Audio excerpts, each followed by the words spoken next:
For the first step, you'll need to determine the slope of the corner of your inverter case, where the angle braces will be mounted. If the case narrows toward the base, a positive slope, you'll place the thin side of the gator grommet at the top and the thick side at the bottom. If the case widens toward the base, a negative slope, you'll place the thick side of the gator grommet at the top and the thin side at the bottom. For a straight vertical edge, use the thin side on both top and bottom. Now let's demonstrate how to install gator grommets on a generator with a negative slope.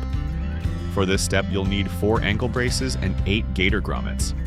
Start by identifying the thin and thick sides of the gator grommet. The thin side has the holes located above the GenTent logo, and the thick side is located below the logo. Angle braces will be installed with the pocket facing the generator.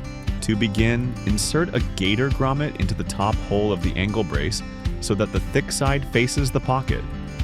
This matches the top slope portion of a negative slope.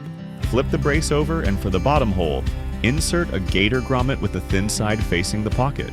Flip the brace back so the thick grommet is on top.